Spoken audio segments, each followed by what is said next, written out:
हाँ जी, तो अपने किले पढ़ रहे थे। आज थोड़े से बचे हुए यार किले, इनको अपने कंक्लूड कर देते हैं, खत्म कर देते हैं। तो थोड़े से वीडियो तो छोटा ही होगा ये, पर ये खत्म हो जाए अपने।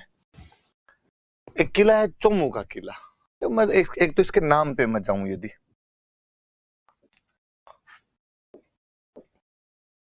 इसका ऐसा नाम क्यों है, तो इस किले के 4 दरवाजे थे, 4 मुंह का किला था, इसलिए चौमुहागढ़ कहते थे।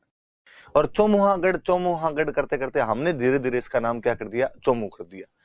तो यहाँ कोई ठाकुर हुए थे कर्ण सिंह, उन्होंने इस किले का निर्माण करवाया था, चौमुहागढ़ कहते थे। इसके 2 नाम और हैं, धार धारागढ़ कहते थे या रघुनाथगढ़ कहते थे।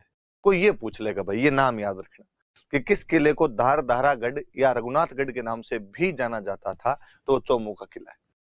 तो चौमू के किले का निर्माण यहाँ का सामंत हुआ था करण सिंह, उसने निर्माण करवाया था। 4 दरवाजे होने की वजह से इसको चौमुहागढ़ कहते हैं, या इसके 2 अन्य नाम और है, इसको धार धारागढ़ भी कहते हैं या इसको रघुनाथगढ़ भी कहा जाता है। यहाँ पर एक गेस्ट हाउस बना हुआ, उस गेस्ट हाउस का नाम है हवा मंदिर। इंग्लिश में टेंपल गलत लिख दिया, टेंपल नहीं होना चाहिए, मंदिर ही लिखना। हवा मंदिर वास्तव में तो गेस्ट हाउस है, अतिथि भवन बना हुआ है एक, और हवा आती रहती चारों तरफ से, तो नाम क्या पड़ गया, हवा मंदिर। आप फिर याद करना, मैंने बताया कि ये जयपुर साइड की विशेषता थी कि यहाँ पर जो महल हुआ करते थे, उन महलों को मंदिर कह दिया करते थे। याद कीजिए आप कि आमेर के अंदर आपके सुख मंदिर, हवा मंदिर और यश मंदिर बने हुए हैं। याद कीजिए कि हवा महल की 5 मंजिलों के नाम शरद मंदिर, रतन मंदिर, विचित्र मंदिर, प्रकाश मंदिर और हवा मंदिर।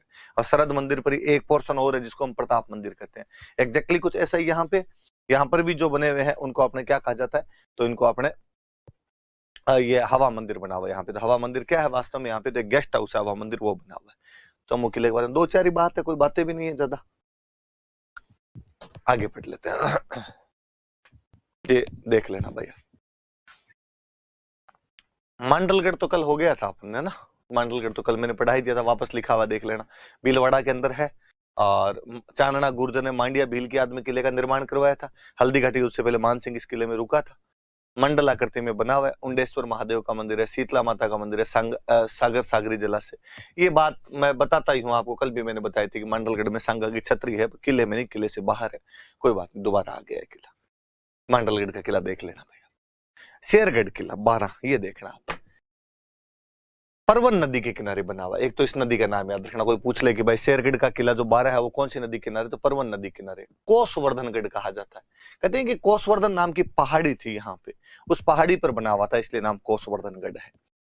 जिस प्रकार राजस्थान में तारागढ़ 2 है, एक तारागढ़ का किला अजमेर में है और एक तारागढ़ का किला बूंदी में है, उसी प्रकार शेरगढ़ भी 2 है। एक शेरगढ़ का किला 12 में है और एक शेरगढ़ का किला धौलपुर में है। तो धौलपुर वाला किला बहुत पुराना किला है, कुषाण कालीन किला है। आप देख लो, मौर्योत्तर काल जब मैंने पढ़ाया था तो शकों और कुषाणों के बारे में मैंने बताया था। हम पढ़ते हैं कि हनुमानगढ़ में एक जगह पड़ती है रंग महल, जहां से गुरु शिष्य की मूर्ति मिली है, डॉक्टर हन्ना रीड ने उत्खनन किया था, वो कुषाण कालीन मूर्ति। तो कब देख लो कुषाणों का पीरियड कब रहा होगा, उस टाइम का बना हुआ किला है। और कहते तब किसी मालदेव नाम के सामंत ने निर्माण करवाया था। मैं फिर आपका ध्यान इधर आकर्षित करना चाहूंगा कि आप इस मालदेव को अपने जोधपुर वाला मालदेव ना समझें। उस टाइम कोई मालदेव नाम का सामंत रहा होगा कुषाणों के टाइम में, उसने ये शेरगढ़ वाला किला यहाँ पर बनवाया था।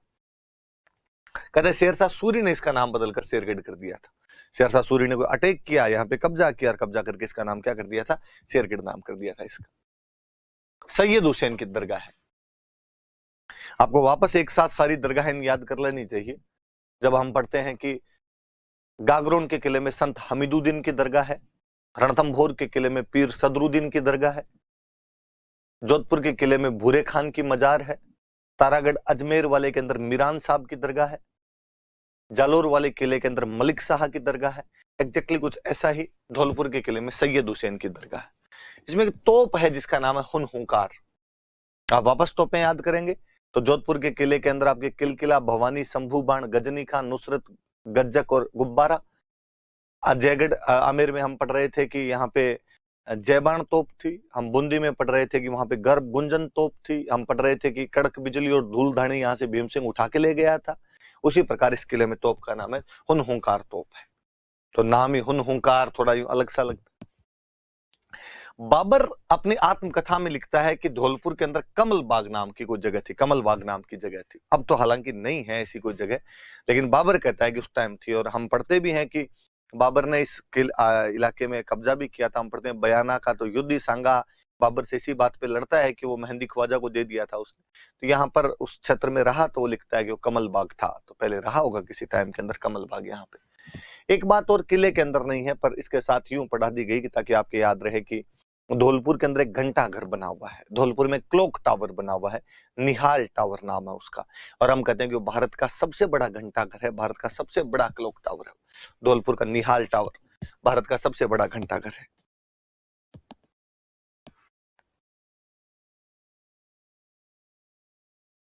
शेरगढ़ है ना।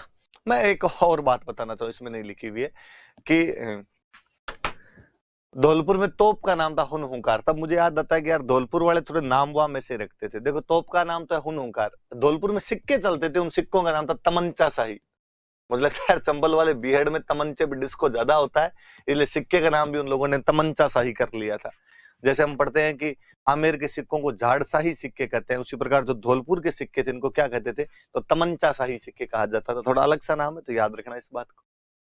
कि शेरगढ़ 12 वाला। आगे शाहबाद का किला, 12 में एक और किला है शाहबाद का किला, पुराना किला है। मुकुट मणिदेव चौहान नाम के एक बंदे हुए थे, उन्होंने इस किले का निर्माण करवाया था। यहाँ भी शेरशाह सूरी अटैक करता है जब वो कालिंजर अभियान के लिए जा रहा था। हालांकि कालिंजर अभियान शेरशाह सूरी का अंतिम अभियान था। इसी अभियान के अंदर वो एक तोप का गोला छोड़ता है और तोप का गोला वापस आके उसी के लग जाता है, तो इसमें मृत्यु हो गई थी शेरशाह की। पर जब वो कालिंजर मध्य प्रदेश में जगह प्रति वो इधर से गुजर रहा था, तो उसने इस किले पे कब्जा किया और इसका नाम बदलकर सलीमाबाद कर दिया था। इसमें बादल महल बना हुआ है। बादल महल मुझे इसलिए भी याद रहता है कि मैंने कहीं वर्णन पढ़ा था कि बादल महल के बाहर जो दरवाजे थे, उन दरवाजों पर एक पक्षी का चित्र है, अलल पंख पक्षी का चित्र बना हुआ था। और अलल पंख पक्षी जो है उसके बारे में कहा जाता है कि इतना शक्तिशाली पक्षी होता है कि हाथी को चोंच में उड़ाकर और ले जाता है। हमारे पौराणिक कहानियों में, माइथोलॉजिकल स्टोरीज के अंदर इसी पक्षी का वर्णन है, अलल पंख पक्षी का, जो अपनी चोंच में अपने पंजों में हाथी को दबा लेता है। वैसा ही कुछ एक चित्र इस बादल महल के दरवाजे पर लगा हुआ था, जिसमें एक अलल पंख पक्षी जो है वो हाथी को अपने पंजों के अंदर पकड़ के लेके जा रहा है। कहते कालांतर में दरवाजे यहाँ से उतार लिए गए थे और कोटा के नगर निगम में ये दरवाजे लगाए हुए हैं। पता नहीं एग्जैक्टली है या नहीं, पर मुझे याद आता कहीं मैंने ऐसा पढ़ा था। पर वो दरवाजे जरूर इस पे थे जिन पर अलल पंख पक्षी बना हुआ है। इसमें फिर एक तोप रखी हुई नवलवान। तो धौलपुर वाले शेरगढ़ में तोप का नाम है हुनहुंकार और इधर वाली तोप का नाम है नवलवान। मुझे फिर लगता है कि नवलवान नहीं है, इस तोप का नाम होना चाहिए नवल बाण।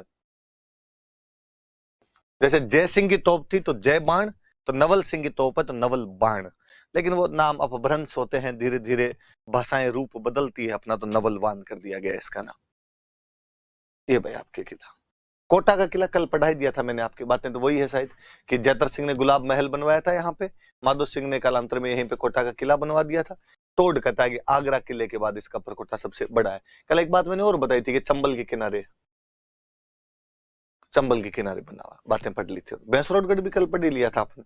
चंबल और बामनी नदियों के किनारे है, इसे राजस्थान का वेल्लोर कहा जाता है। यही तो कल पढ़ लिए थे अपन। नागौर का किला, आप याद करिए कि पृथ्वीराज चौहान के टाइम में कुछ मंत्रियों के नाम बताए थे मैंने, भुवनमल, केमास, स्कंद, वामन, सोड, ऐसे कुछ मंत्री थे। और कर्पूरी देवी शुरुआत में जब शासन संभालती है तो अपने इन अनुभवी मंत्रियों की सहायता से वो शासन संभाल पाती है। उनमें एक मंत्री कैमास, भुवनमल तो कर्पूरी देवी के पीहर पक्ष का एक बंदा हुआ करता था, लेकिन कैमास जो था उसके लिए कहा जाता है कि दाहिमा राजपूत था। और उस कैमास ने, कदम्बवास भी कहते हैं उसको, कदम्बवास कहिए या कैमास कहिए, उसने नागौर वाले किले का निर्माण करवाया था सोमेश्वर के टाइम। सोमेश्वर पृथ्वीराज चौहान के पिता का नाम था। तो लिखा है कि चौहान राजा सोमेश्वर के सामंत कैमास ने इसका निर्माण करवाया था। इसमें दोहरा परकोटा है, दोहरा परकोटा बना, डबल कोट कहिए या मैं ज्यादा अच्छा शब्द यूज में लेना चाहूंगा रैम्पार्ट, डबल रैम्पार्ट बना हुआ है इसके अंदर, तो वो थोड़ा सा याद रह जाए आपको। कुचामन का किला, कुचामान नहीं है भाई, कुचामन है ना, आपने जानते हैं।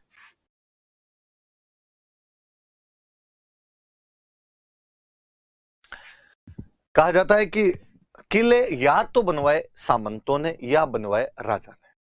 या तो जागीरदारों ने बनवाए या राजा ने बनवाए। राजा वाले किले तो भव्य हैं भाई, बहुत बड़े बड़े किले। राजा के पास इनकम ऑफ सोर्स ज्यादा हुआ, सोर्स ऑफ इनकम ज्यादा हुआ करते थे, टैक्स ज्यादा आता था उसके पास में। पर जागीरदारों के पास तो सोर्स ऑफ इनकम भी इतना बड़ा नहीं था, टैक्स भी इतने नहीं आया करते थे। पर कहते हैं जागीरदारों ने जितने किले बनवाए उनमें कोई सबसे अच्छा किला है तो कुचामन है। यहाँ के जागीरदार हुआ करते थे जालिम सिंह मेड़तिया, उन जालिम सिंह मेड़तिया ने इस किले का निर्माण करवाया था। जागीरी किलों का सिरमौर है। वैसे तो किलों का सिरमौर हम चित्तौड़गढ़ को कहते हैं, पर जागीरी किलों का सिरमौर यदि किसी किले को कहा जाता है तो कुचामन का किला है। देख लो, ये एक सिंपली ये याद रखनी, इसे जागीरी किलों का सिरमौर कहा जाता है। जागीरदार ने बनवाया था। जागीरदार कौन थे? तो जालिम सिंह मेड़तिया नाम के एक जागीरदार थे जिन्होंने ये किला बनवाया था। मुझे कुचामन से फिर याद आता है कि न केवल कुचामन के किले के बारे में क्वेश्चन पूछा हुआ है, बाकी एक बार यह भी पूछा हुआ है कि कुचामन में सिक्का कौन सा चलता था। कुचामन के सिक्के भी अलग से हुआ करते थे, और कुचामन का जो सिक्का था उसका नाम था इकती संदा। यहाँ पे इकती संदा नाम का सिक्का चला करता था। इकती संदा का मतलब है सिक्का 31 के साल में जारी हुआ होगा। अब वो कोई 1500 1400 जो भी 31 रहा होगा, पर उस साल में ये जारी हुआ। जैसे मुझे इकती संदा से एक और याद आता है कि भीलवाड़ा में जो अपने शाहपुरा रियासत थी, शाहपुरा वालों का एक सिक्का हुआ करता था 11 संदा। इसका मतलब 11 की साल में जारी किया होगा। तो मैंने आज देख लो 3 सिक्के बता दिया आपको। धौलपुर में तमंचा शाही सिक्का है, शाहपुरा के अंदर 11 संदा सिक्का है, सॉरी शाहपुरा में 11 संदा सिक्का है, और कुचामन वालों का जो सिक्का 31 संदा है। अभी हम पढ़ रहे थे कि आमेर वालों का जो सिक्का था वो कौन सा होता था, तो वो झाड़साई होता था। चलो मैं होमवर्क देता हूं आपको कि आप बाकी सिक्के देखना, बाकी सिक्के कौन कौन से हैं, वरना मैं जब लाइव आऊंगा आपके तो अपने बात करेंगे। इस बार मैं वो सिक्के पढ़ा दूंगा आपके, तो थोड़ा आप ठीक भी हो जाएगा। तब तक आप निकाल के रखना कौन कौन से सिक्के होते हैं, उस दिन अपने और चर्चा करेंगे उन सिक्कों पे। चलो, चूरू का किला बताया हुआ। वैसे तो मेरा चूरू के किले के बारे में ज्यादातर जो बातें हैं आपको, फिर भी कुशल सिंह नाम के सामंत हुआ करते थे यहाँ के, उन्होंने इस किले का निर्माण करवाया था। चांदी के गोले दागने वाला किला, सिल्वर फाइड, सिल्वर जो कैनन बॉल्स थी वो यहाँ पे पूरा लिखना ना, सिल्वर कैनन बॉल्स कि सिल्वर के चांदी के गोले इस किले से दागे गए थे। कौन से किले से दागे गए चांदी के गोले? तो चूरू के किले से दागे गए थे, याद रखना। मेरी बात बताई हुई है कि 14 के अंदर सूरत सिंह इधर अटैक कर देता है, और सोजी सिंह यहाँ का सामंत हुआ करता था, उसने उस समय आपसे चांदी के गोले दागे थे। एक किले देखिए वो बात बनती है, तो वो बात याद रख लेना। सोजी सिंह है ये ना, थोड़ा नाम सही करना।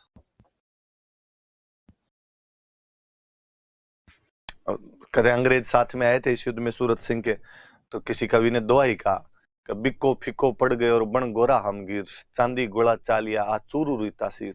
कि बिक्का का वो वंशज फीका पड़ गया था गोरों का साथ लेके, कि गोरे साथ में थे फिर भी उस दिन फीका था, क्योंकि चूरू के किले से उस दिन क्या चला दिए गए थे? तो चांदी के गोले चला दिए गए थे। चूरू फोर्ट, फतेहपुर का किला। मैंने बीच में जब गोगाजी महाराज पढ़ाए थे तब मैंने बात बताई थी कि गोगाजी के वंशज हुआ करते थे करम सिंह जी, जो इस्लाम स्वीकार कर लेते हैं। कायम खानी मुसलमानों की एक पूरी ब्रांच चली उनके नाम से। वो जो कायम खानी मुस्लिम है उनका एक ठिकाना हुआ करता था अपना फतेहपुर, और फतेहपुर में फतेह खान साहब नवाब हुए यहाँ के। उन फतेह खान साहब ने यहाँ पर एक किले का निर्माण करवाया, इसलिए किले का नाम फतेहपुर का किला है। तो 1453 में फतेह खान कायम खान यहाँ के नवाब साहब थे, इन्होंने इस किले का निर्माण करवाया था। एक महल बना हुआ है, तेलिन का महल बना हुआ है यहाँ पे। एक दरगाह बनी हुई है, पीर निजामुद्दीन की दरगाह है, थोड़ी सी याद रखना। मैं जब भी फतेहपुर के पीर बाबा के बारे में सुनता हूं तो मुझे बॉलीवुड की एक मूवी याद आती है। आपको भी टाइम मिले तो देखना कभी। एक बॉलीवुड की एक मूवी है जेड प्लस, और ये जो जेड प्लस मूवी है ये फतेहपुर के ऊपर बनी हुई है। तो ये देखना आप, तो आपको मजा आएगा वाकई। आप मतलब ऐसा फील नहीं करोगे कि आपने 1.5-2 घंटे खराब कर दी। छोटी है, 2 घंटे की मूवी है, वाकई अपने लोकल टच वाली भाषा है, बहुत अच्छे कलाकार है। उसमें अक्सर यूं डायलॉग है कि फतेहपुर वही आते हैं जिनको पीर बाबा बुलाते हैं। तो उसमें पीर बाबा की कहानी है। जेड प्लस जो सिक्योरिटी होती है उसको लेके कहानी बनाई हुई है, पर प्लॉट अपने ये दिया हुआ है, फतेहपुर के पीर बाबा का प्लॉट दिया हुआ है। एक फतेहपुर में एक पुस्तकालय है, सरस्वती पुस्तकालय, सरस्वती भंडार कहते हैं। कहते कोई बाणीय थे और जाके कलकत्ता शिफ्ट हो गए थे। उनका कोई बेटा था, उसने अपने पिता से कहा कि प्रॉपर्टी का हिस्सा दो। बाणीय ने देखा यार दुकान खोलेगा, लेकिन उस बाणीय के बेटे ने यहाँ पर आके सरस्वती पुस्तकालय नाम से लाइब्रेरी बनवा दी थी। ये सरस्वती पुस्तकालय 2 है, एक अपने उदयपुर में भी ऐसा सरस्वती पुस्तकालय है, एक ये इधर भी बना हुआ है। किले के अंदर नहीं, किले से बाहर है। मैं इसलिए कई बार लिखवा देता हूँ कि यार बच्चों के इस बहाने याद रह जाए, वरना अलग अलग छिटपुट जानकारियां कहाँ कहाँ अलग अलग लिखवाते फिरेंगे अपने। तो ये थोड़ा आप भी याद रख लेना इस बहाने। सज्जनगढ़ का किला, नाम से पता चलता है कि सज्जन सिंह ने बनवाया इस किले का निर्माण। सज्जन सिंह मेवाड़ के एक महाराणा हुए थे। जहां तक मुझे याद आता है, आपने पढ़ा होगा कि इन्होंने एक समाचार पत्र निकाला था, सज्जन कीर्ति सुधाकर, जो मेवाड़ का प्रथम प्रशासनिक समाचार पत्र हुआ करता था। आपके और याद आएगा कि दयानंद सरस्वती जी ने जब परोपकारिणी सभा की स्थापना की थी, तो उसके जो अध्यक्ष थे वो सज्जन सिंह जी बनाए गए थे। आपको और याद आना चाहिए कि सज्जन सिंह जी ने देश हितैषणी सभा की स्थापना की थी 2 जुलाई 1877 को, जो किसी भी रियासत में समाज सुधार का पहला प्रयास हुआ करता था। उन्हीं महाराणा सज्जन सिंह जी ने यहाँ पर सज्जनगढ़ किले का निर्माण करवाया था। इसे मेवाड़ का मुकुटमणि कहते हैं। इसे मेवाड़ का मुकुट, उदयपुर में ऊंची सी एक जगह पर बना हुआ है, मेवाड़ का मुकुट है। सज्जनगढ़ अभ्यारण्य पड़ता है। मानसून पैलेस भी कहा जाता है इस किले को। मैं एक और नाम बताना चाहूंगा, इसको वाणी विलास पैलेस भी कहते हैं।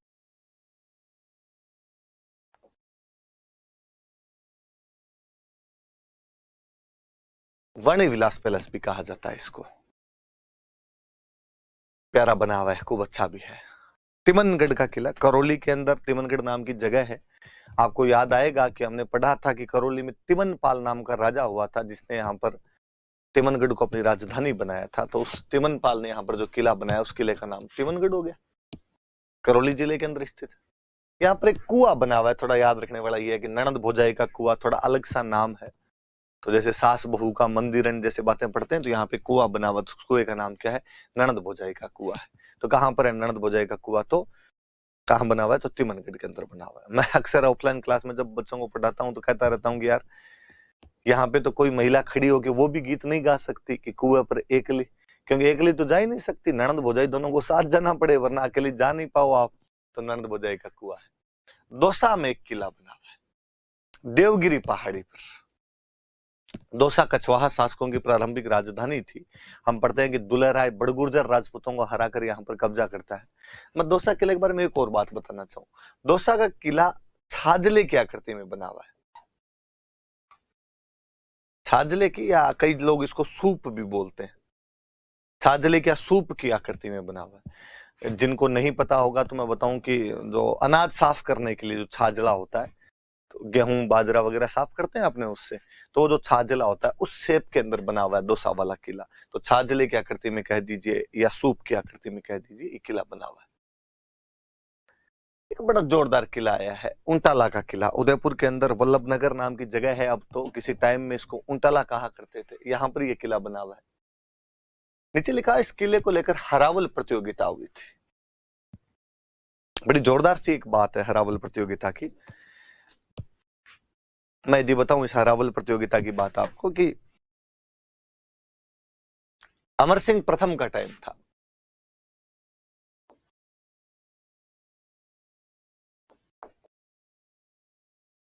अमर सिंह फर्स्ट मेवाड़ महाराणा हुआ करते थे, और उन अमर सिंह फर्स्ट के टाइम में जहांगीर ने इस किले पर कब्जा कर रखा था।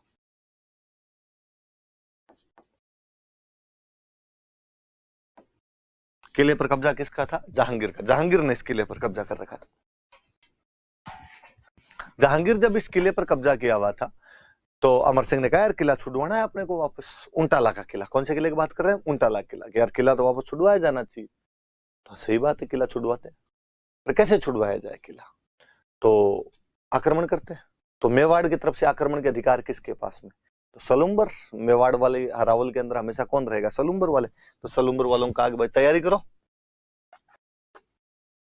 सलुम्बर का उस समय जो सामंत हुआ करता था, इसका नाम था जतर सिंह चुंडावत।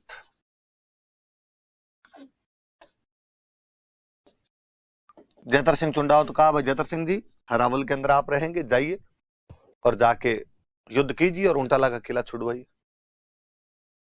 चुंडा के जो वंशज हुए वो चुंडावत हुए। सलुम्बर वालों को मेवाड़ के हरावल में रहने का अधिकार मिला हुआ था। महाराणा प्रताप के एक भाई थे शक्ति सिंह। उन शक्ति सिंह के जो वंशज हुए उनको सक्तावत कहा गया। उन सक्तावतों का एक नेता वहां पर बैठा हुआ था जिसका नाम था बल्लू।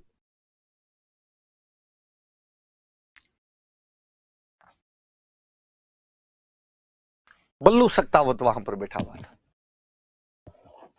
और बल्लू ने कहा कि राणा जी, अमर सिंह जी, ये क्या तरीका है?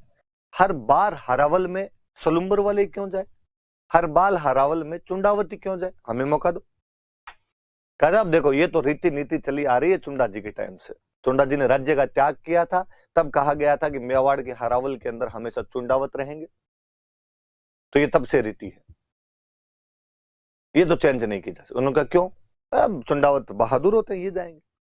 उनका बहादुर हम कौन से कम है, हम भी बहादुर, एक बार मौका तो दे के देखें, पहले इस्तेमाल करें फिर विश्वास करें। अमर सिंह के सामने दिक्कत, उसकी दो सेना की टुकड़ियां आपस के अंदर विवाद कर रही है कि पहले मरने के लिए कौन जाना चाहता है। आप देखिए अद्भुत चीज कि ये सौभाग्य किसको प्राप्त हो कि देश, राष्ट्र या राज्य के लिए पहले कौन मरेगा।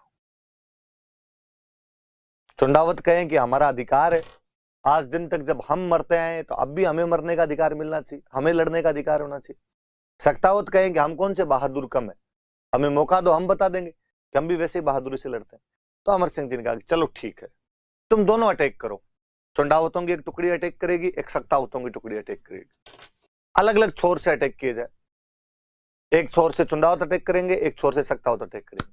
जो किले में पहले घुस गया, किला उनका।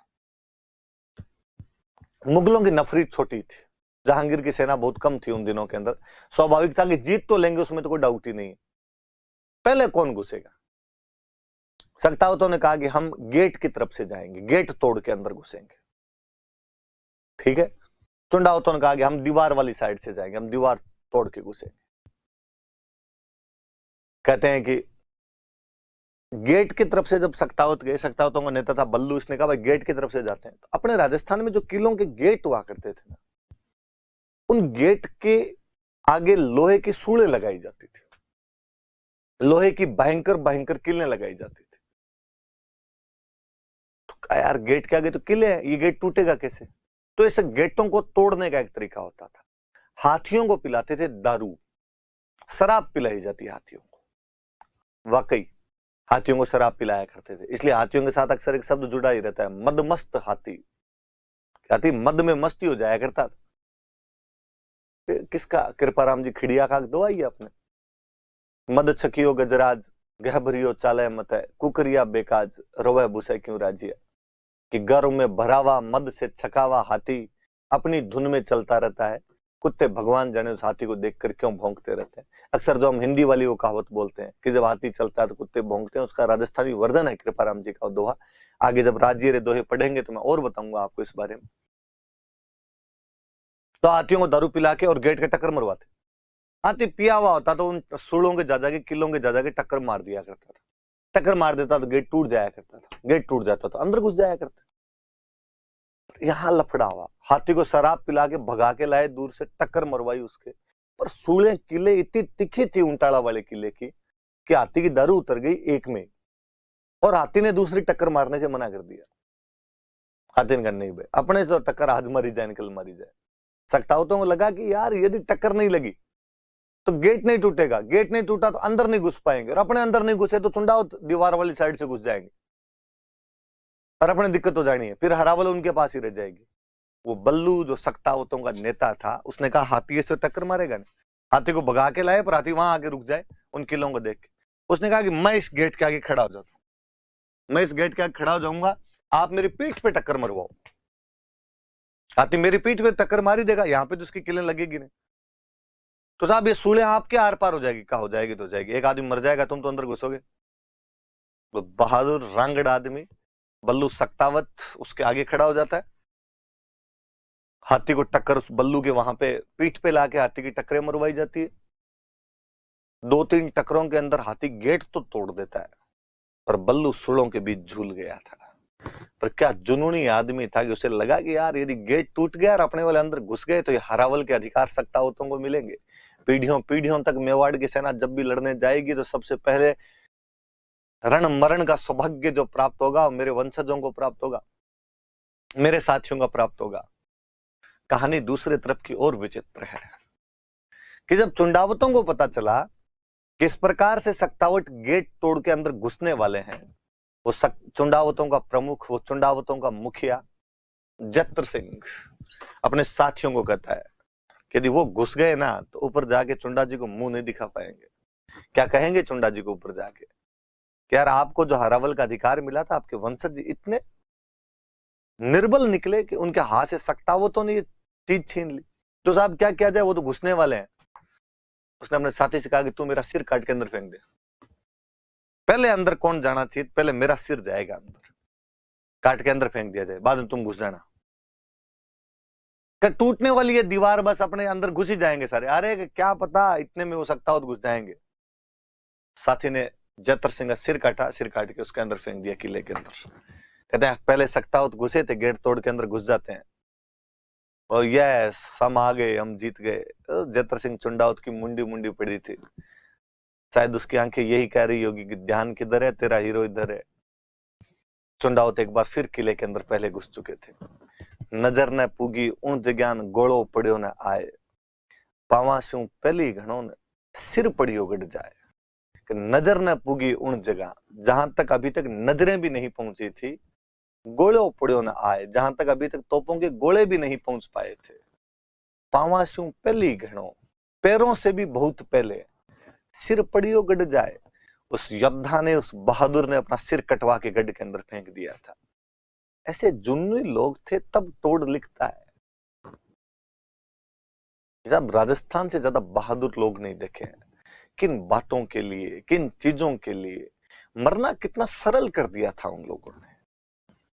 तब कहते हैं कि जब राजस्थान वो जगह है जिस धरती के लोगों ने रक्त को पानी से भी सस्ता करके रख दिया था। यहाँ पे खून की तो कोई कीमत ही नहीं थी।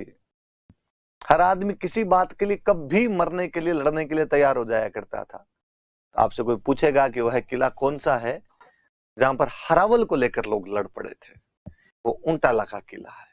वो हरावल की लड़ाई किन के बीच हुई थी, तो सक्तावतों के और चुंडावतों के बीच हुई थी। उन दोनों के प्रमुख कौन थे? तो चुंडावतों का वो प्रमुख था जत्र सिंह और सक्तावतों का प्रमुख था बल्लू। किसके समय हुआ था? तो महाराणा अमर सिंह प्रथम के समय की बात है। कौन था मुगल बादशाह? कौन था, किसने कब्जा कर रखा था यहाँ पे? तो मुगल बादशाह जहांगीर ने यहाँ पर कब्जा कर रखा था, उसके समय की बात है। देख लीजिए आप, हरावल प्रतियोगिता के लिए प्रसिद्ध चुंडावत और सक्तावतों, नाम याद रखना इनके।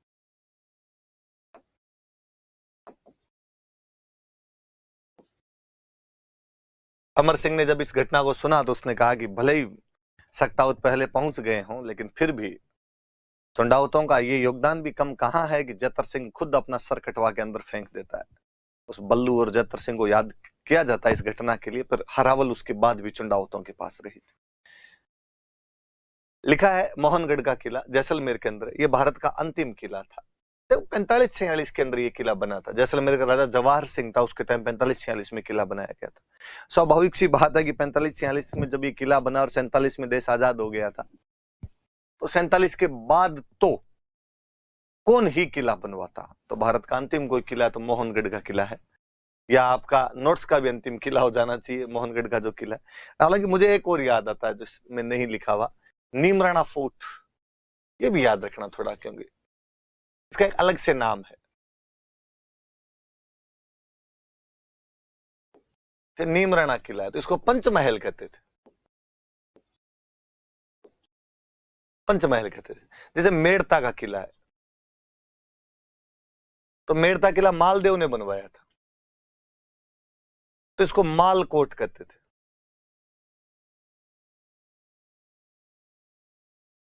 ये भाई अपने राजस्थान के मुख्य मुख्य किले, तो किले याद करना। मैं 2 होमवर्क दे रहा हूं आपको। एक तो मैंने दे दिया आपको, एक तो मैंने कहा कि आप जो सिक्के हैं उन सिक्कों के बारे में पढ़ना। एक मैं कहता हूं आप लिख के रखना कि दुर्ग स्थापत्य की क्या विशेषताएं हैं, कि जो किले हैं उनके आर्किटेक्चर की राजस्थान में क्या क्या विशेषताएं हैं। मैं लाइव वाली क्लास में इस बार ये दोनों चीजें पढ़ाऊंगा आपको, क्योंकि लाइव में आपने क्वेश्चन पूछने वैसे ही मेरे से बंद कर दिए, बैठे बैठे वहां पे टाइम पास करें। इससे अच्छा मैं आपको टॉपिक ही पढ़ा दूं वहां पर। तो मैं सिक्के और दुर्ग स्थापत्य दोनों पढ़ा दूंगा आपको कि अपने राजस्थान के दुर्ग स्थापत्य की क्या विशेषता है, ताकि मेंस में आए तो आप कैसे लिख पाए उसको। पर आप थोड़ी सी मेहनत करके रखना, अपना दिमाग उसके ऊपर लगा के रखना। Thank you.